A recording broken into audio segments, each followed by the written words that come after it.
사랑하는 청년 여러분 반갑습니다. 5월의 마지막 주일 오늘 영상으로 말씀을 전하겠습니다. 우리 5월 29일 창세기 18장 말씀으로 생각도 보시는 하나님, 생각도 보시는 하나님이라는 제목으로 말씀을 전하도록 하겠습니다.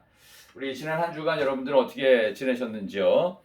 요즘 코로나도 많이 거치고 하나님의 은혜로 더욱더 건강한 하루하루가 되는 것 같은데 날이 무척 좋아졌습니다. 오늘 마지막 주일 말씀에 더욱더 한번 집중해서 들어보시길 바랍니다.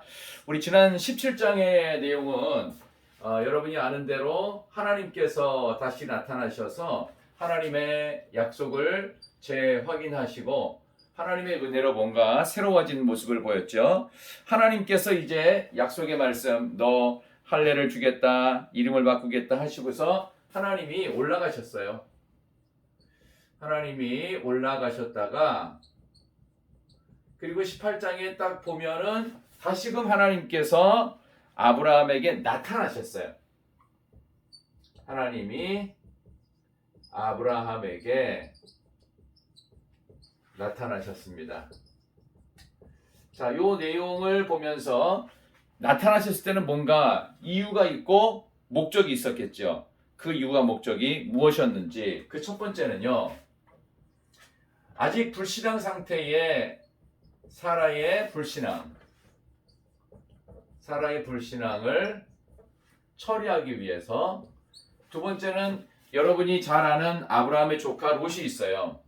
이 롯이 있던 소돔과 고모라의 죄악을 처리하러, 하나는 개인의 불신앙 처리고 두 번째는 한 동네 도시의 죄악을 처리하시러 하나님께서 일부러 아브라함에게 다시 나타나신 사건, 그것이 오늘 18장의 말씀이 되겠습니다. 자, 하나님께서 이렇게 개인의 불신앙을 처리하시고 한 도시의 죄악을 처리하시기 위해서 창세기 18장에서 아브라함을 통해 나타나셨는데 오늘 그 이야기를 구체적으로 하나씩 하도록 하겠습니다. 자, 그렇다면 여기에는 어떤 의미가 담겨져 있는지 의미와 메시지가 중요하겠죠. 오늘 사라의 불신앙을 하나님께서 처리하시기 위해서 직접 나타나셔가지고 천사가 3명이 나타납니다. 거기에는 2명의 실제 천사가 있었고 그 다음에 한 분 하나님이 계셨어요. 그래서 이 모든 부분에서 3명이 지금 아브라함을 만나고 있습니다. 대화가 나와요. 좀 독특한 대화입니다. 아브라함은 이렇게 3사람을, 2명의 천사와 한 분 하나님, 이 3사람을 잘 환대했고 대접을 했습니다. 그런데 여기에서 나오는 이 3사람이 아브라함한테 질문을 하나 합니다. 질문이 참 독특해요. 내 아내 사라가 어디 있느냐라고 질문을 합니다. 참 특이하지 않습니까? 그러니까 대답하지요. 장막에 있다라고 대답합니다. 10절에 보니까 그가 이르시되 내년 이맘때 내가 반드시 내게로 돌아오리 내 아내 사라에게 아들이 있으리라 하셨는데 사라가 아들이 있다는 그 약속에 대해서 장막문 뒤에서 듣고는 나는 나이도 많고 여성의 생리가 끊어졌는데 속으로 웃으면서 그냥 비웃는 거죠. 내가 노쇠했고 주인도 늙었는데 나한테 그런 즐거움이 있을 수 없다 하면서 뒤에서 웃었어요. 그랬더니 여호와께서, 여기 나온 이제 바로 한 분 하나님이 그 중간에 나오죠. 그 한 분 하나님께서 사라가 왜 웃었느냐라고 질책을 하시는 겁니다. 내가 늙었다고 어떻게 아들을 낳을 거냐고, 여호와께서 능치 못하심이 없는데 기한이 되면, 때 되면 내가 다시 오겠다. 다시 와서 사라에게 아들이 있음을 확인시켜 주겠다라는 분명한 약속. 결국 여기서 이 사라가 불신앙으로 하나님의 말씀을 믿지 않았습니다. 자, 이제 불신앙에 대한 이야기를 제가 오늘 하려고 하는데, 여러분 이 불신앙의 문제를 어떻게 봐야 되냐 하면, 너는 왜 믿지 않겠다는, 못 믿겠다는 그런 생각을 갖고 있느냐라는 겁니다. 여기서 이 불신앙의 모습은 가장 중요한 게 생각입니다. 생각이 참 문제가 많습니다. 모든 것은 자신의 생각에서 나옵니다. 말과 행동으로 옮겨가기 전에 죄가 생성되는 건 생각에서 출발해요. 그래서 생각이야말로 문제, 죄가 되는 거예요. 죄. 생각이 죄라는 것에 대해서 성경은 여러 곳에 증거하고 있는데 예수님께서 마태복음 5장 산상설교에도 보면 욕하고 싶은 그런 마음이 벌을 받는다. 형제에게 라가라고 하는 자마다 저주를 받는다. 욕을 품는 것, 음란한 생각을 하는 것 자체가 이미 간음한 죄를 범하는 것이다 라고 분명히 예수님께서 명령을 하셨습니다. 하나님은 영이시기 때문에 우리 하나님께서는요, 영이신 하나님이 우리의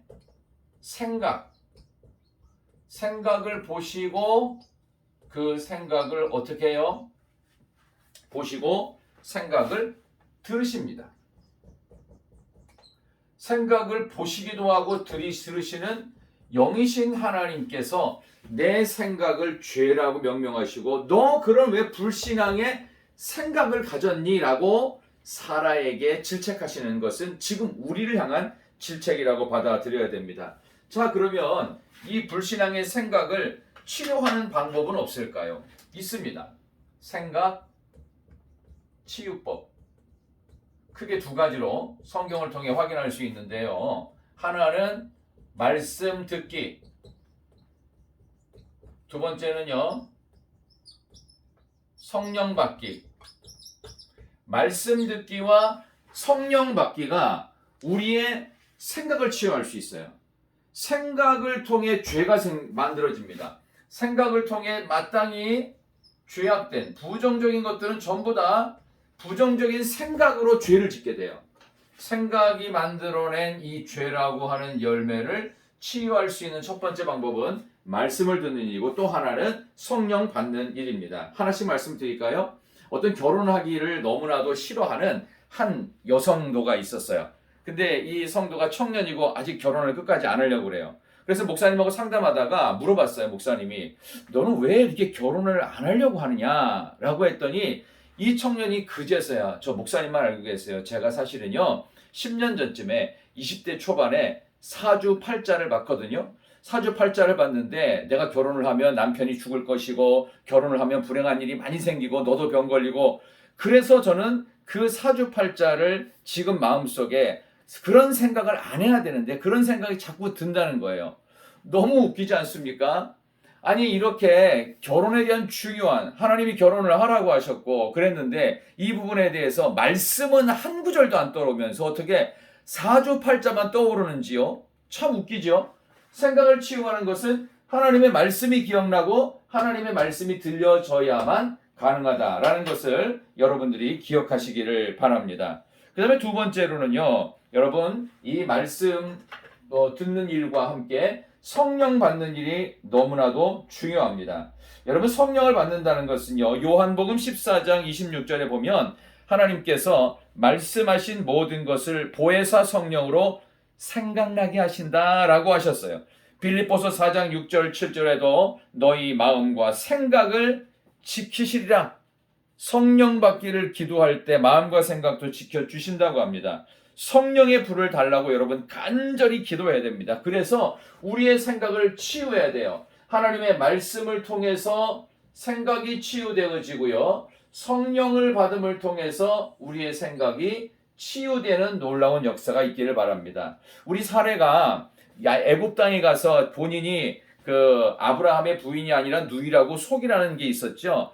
그때 그 당시 나이가 우리 아브라함이 75세, 10살 밑에 사라 65세인데 175세까지 살았던 아브라함을 생각한다면 아마 그때 사라의 나이가 당신은 65세지만 이걸 환산해 보니까 약 32살? 자, 32살 정도면 요즘 관리만 잘해도 아니 정말 시집 안 간 사람들 32살 중에 아주 예쁜 배우들 많은 거 아시죠? 그 정도로 하나님께서 이런 모든 것들을 근데 지금 사라의 나이가요 99세입니다. 그러면 대충 40대의 정도의 건강을 유지할 수 있는데 실제로는 경수가 끊어진 맨스가 끝났어요. 근데 하나님께서 이거는 뭐 수학적인 계산이라고 할 수 있지만 하나님께서 나이를 초월할 능력이 있으십니다. 그래서 하나님의 말씀을 믿음으로 나의 불신앙의 생각들을 치워야 돼요.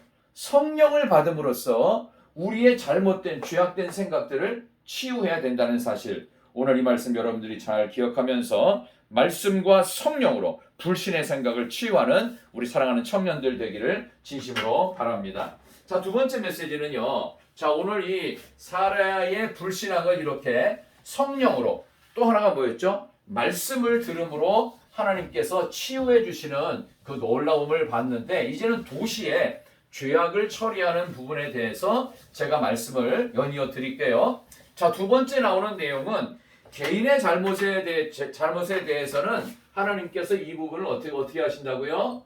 말씀을 들음으로, 그 다음에 두 번째는 성령을 받음으로, 말씀과 성령으로 이 불신앙의 생각들을 처리하셨고, 두 번째, 이 죄악을, 이 도시의, 소돔과 고모라 도시의 죄악을 처리하는 방법을 하나님께서 가르쳐 주시는데, 어떻게 하는 것이냐? 여기에는 바로 중보기도라고 하는 강력한 무기가 있습니다.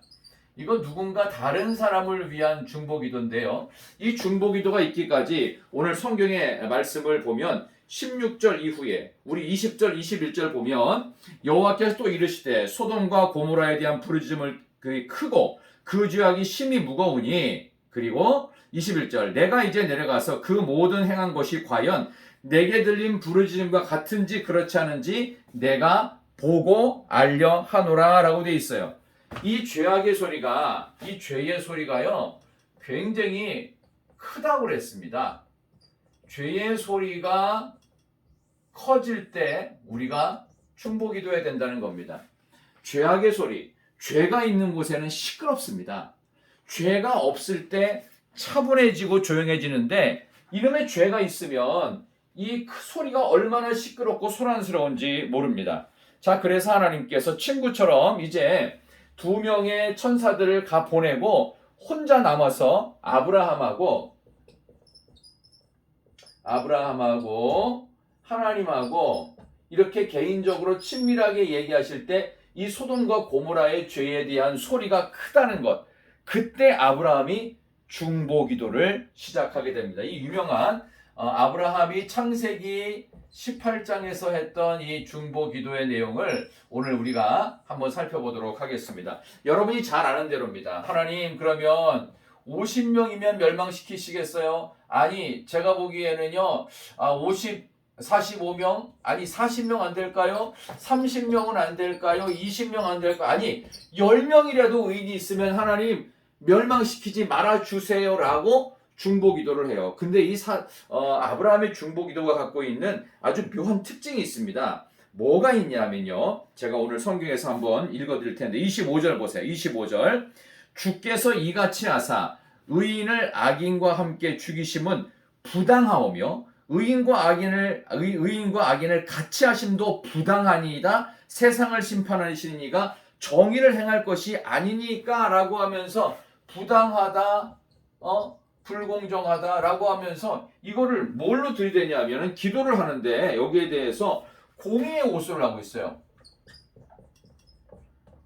공의에 호소한 중보기도. 사실 이거는 아브라함이 제대로 한 기도라고 볼 수가 없어요. 우리가 기도할 때 하나님께 불쌍히 여겨달라, 하나님 나를 살려주세요. 그래서 이 기도가 어떻게 돼야 되냐면 50명, 45명, 40명 하면 안 돼요. 30명 의인, 20명 의인, 10명 의인이면 안 될까요? 내가 보기엔 이게 공의로운 것 같은데 너무 과한 처사는 부당합니다 라고 하나님과 거래하듯이 기도하면 안 된다는 겁니다. 어떻게 기도해야 되냐 맞느냐 하면, 하나님 50명, 45명 하다가 하나님 아무리 생각해도요 욥 한 명, 조카 욥 한 명이라도 의인 있으면 안 될까요? 아니면 하나님 의인은 성경대로 없습니다. 의인 없사오니 하나님 불쌍히 여겨주세요. 불쌍함, 긍휼에 호소한 기도, 긍휼에 호소한 중보기도. 하나님의 긍휼하심에 호소하는 중보 기도가 되어야만 사실 기도가 제대로 되는 것입니다. 여러분, 지금 죄의 소리가 점점점 세상 속에 커지고 있지요. 그럴 때 우리가 할 수 있는 기도는 하나님의 공의, 이런 정도로 해서 이런 정도면 안 될까요? 거래하듯이 기도하지 마시고, 하나님, 저 한 명이라도, 아니 사실 저도 의인이 아닙니다. 저도 실수할 수 있는 사람입니다. 의인은 아예 성경대로 없으니까 하나님 제발 불쌍히 주세요. 소돔과 고모라는 한 명도 제대로 된 사람 없습니다. 욥도 너무 망가졌습니다. 욥이네. 욥이 죄송합니다. 욥이 아니라 죄송해요. 이게 롯입니다. 롯. 롯입니다. 이 롯이라는 사람 한 명도 엄청 망가졌어요. 하나님, 얘도 문제가 있으니 의인 전혀 없는 이 소돔 고모라 땅 하나님의 불쌍히 여기심, 하나님의 긍휼하심. 마치 예전에 니누의 성을 멸망시키러 갔을 때 요나가 뭐라고 합니까? 이 성 망할 거야. 너희들 중에 의인 한 명도 없어. 니네들 회개하지 않으면 다 망할 거야. 이 니누의 성에서 회개시켰던 요나의 간구 같은 그런 기도가 있어야 됩니다. 아브라함이 사실 이 중보 기도를 성경상에서 처음 했기 때문에 이렇게 거래하듯이 하나님의 공의에 호소해서 기도했지만, 사실은 하나님의 불쌍히 여기시고 긍휼한, 여러분 기도하실 때 이 세상의 죄악이 얼마나 지금 심각합니까? 러시아 우크라이나 전쟁 언제 끝날지도 모르는 막막함 속에 지금 식료품값 오르고 있죠. 기름값 오르지요. 식용유값 올라서 여러분이 좋아하는 치킨값 막 폭등할 가능성 이제 곧 막 닥쳐올 수도 있지요. 이렇게 어려운 시대 속에서 우리가 어떻게 기도해야 될까요? 하나님, 공정한 것으로, 하나님 이 정도 하면 안 될까요? 라고 하면 아니라, 하나님 나도 문제가 있습니다. 그 누구도 세상에 의인 없으니 하나님 이 나라와 이 민족을, 전 세계를 하나님 불쌍히 여겨주세요. 하나님의 긍휼하심에 간절히 매달립니다. 이러한 간절한 기도가 우리 청년들에게 있다면 하나님께서 여러분들을 복되게 하시고 다시금 살려주시는 역사가 있을 줄 믿습니다. 오늘 창세기 18장에 나오는 이 귀한 메시지는요, 여러분과 제가 두 가지로, 하나는 사라의 불신앙을 처리하는 것은 말씀과 성령이라는 사실입니다. 여러분, 생각이 죄라는 거 잊지 마십시오. 여러분의 생각으로 얼마나 많은 죄를 짓습니까? 마음속에 품은 악한 생각들 하나님 성령의 불로 태워주시옵소서. 말씀이 먼저 내 생각보다 우선되게 하여 주시옵소서. 그렇게 해주시길 바라고, 두 번째, 이 나라와 이 민족과 이 사회가 소돔과 고모라처럼 전 세계에 죄악이 있습니다. 하나님, 그럼 어떻게 해야 됩니까? 미국이 의인입니까? 중국은 의인이 아니죠. 북한 땅은 인권이 아예 말살된 악한 곳입니다. 러시아와 우크라이나, 도대체 세상 속에 누가 의인입니까? 의인은 단 한 명도 없습니다. 하나님, 의인 없습니다. 하나님, 온 세상을 불쌍히 여겨주세요. 긍휼에 호소하는 그런 간절한 중보 기도가 우리 사랑하는 청년들에게 있기를 소망합니다.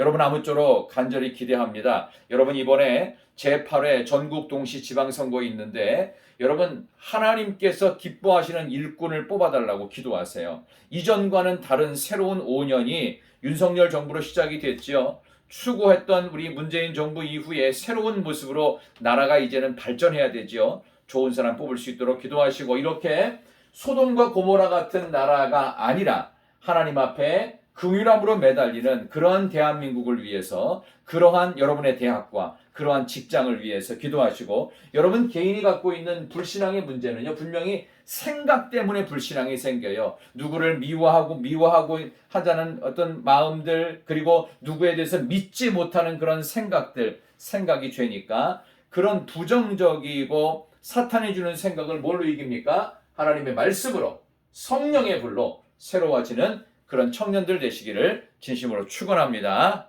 기도하겠습니다. 하나님 아버지, 우리 사랑하는 청년들을 오늘도 이렇게 귀한 말씀의 자리로 초청하셨습니다.